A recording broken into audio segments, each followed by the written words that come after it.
my name is Patrick.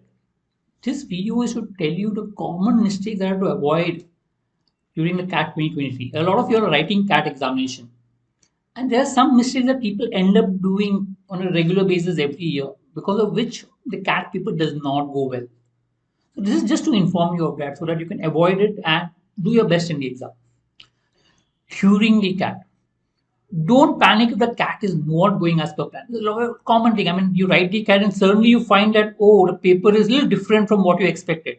Or you have some expectation and it's not going as per your thing. So replan your paper. Maybe there's a different set of questions. For example, last year there was one set of questions in English with fill in the blank which is new as compared to what it was before. So if that is the case and you're finding something very different kind of paper, sit, relax and replan your paper. As a matter of fact, before the exam, when you read the instruction, they'll tell you the number of questions of DILR and each set, etc. They do give some instructions. Do read it properly and make a plan before the exam as to how are you going to follow it. During the paper, if you feel it's not going as per plan or you're getting panicky, just keep your pen down, just relax, close your eyes and just replan. Think, okay, this is a time remaining with me. How will I go about it? What is the plan? Quick 15 seconds replanning the paper. That could actually help you to perform better. Don't give up if one of your sections have gone, not gone up to your expectation. I mean, this is a very common thing I have seen with a lot of students. Or DLR section is tough and I'm not able to get a set. And then they give up on the math section also. I have seen this happening. People go in the exam saying that I'll at least solve 2 sets of DLR. This is like when the paper was easy or etc. They go to the exam, they realize that hardly one set is solved. And they get panicky. I mean, they say, oh, this is really bad. I'm not able to perform well. I will not be able to clear the sectional cutoff. They give up. They don't even solve the con section. When the result came out, they realized that the DLR section was really tough in the exam. That one set helped them to get a 90+ percentile in the exam. But because they didn't solve the math section, they did not get a call. If they had solved the math section properly, they would have got a call and gone to good college. So there are a lot of students who repent later on. At a point of the exam, you feel no, nothing will happen. I'm doomed. My paper is gone. But my suggestion is for the 2 hours, don't give up. No matter what happens, don't let one section affect your other section. Once a section is over, forget about it and focus on your other section. Don't think of how that section has gone or what that section has gone. For 40 minutes each section, just focus on that section, and the moment that section is over, you need to forget about that section. Right? And if your paper section has gone bad, don't think about it, oh, I'm gone. Just focus on the next section and try to do your best. There are also colleges without sectional cutoffs. There's a high chance you may get into college, into a good college.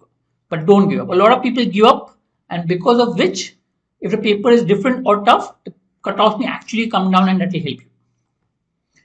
Don't base your exam performance based on what you have already heard before the exam. I mean, this is very common. I mean, for example, the first lot people normally base their performance or exam, how the exam is based on what mocks they've fought.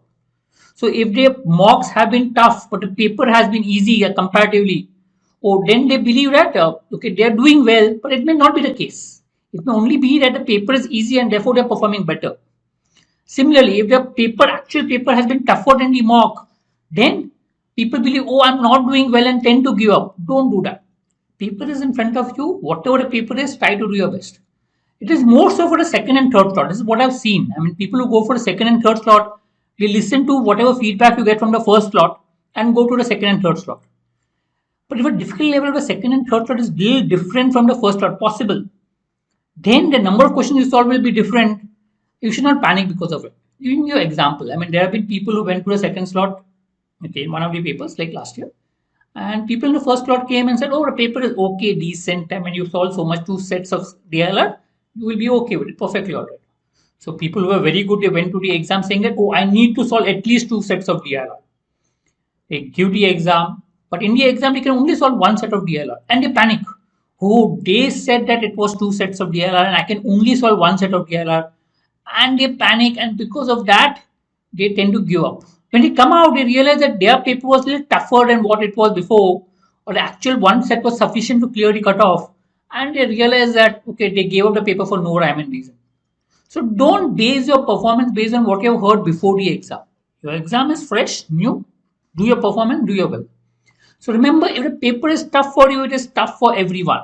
Remember that. And if it is easy for you, it will be easy for everyone. I normally tell people this, that base your paper on how it goes. If you find it tough, Pick up whatever easy ones you can solve and solve. If it's easy, then try to push yourself and solve more questions. I mean, I've seen people scoring from 70 percentile to 95 plus because of this. I mean, they found a paper tough. They said, okay, paper is anyway tough. I'm not anyway expecting very high marks.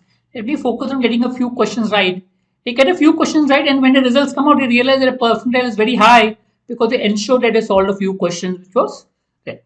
So go as per, change your strategy based on how the paper is going on. Okay, in the end, what I want to say is just do your best during the 2 hours.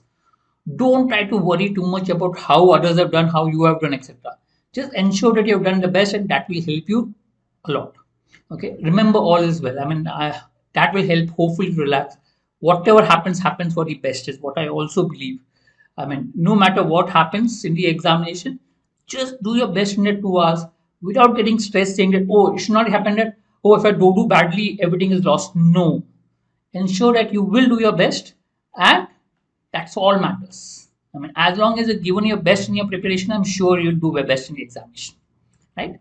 All the best for the exam and do well.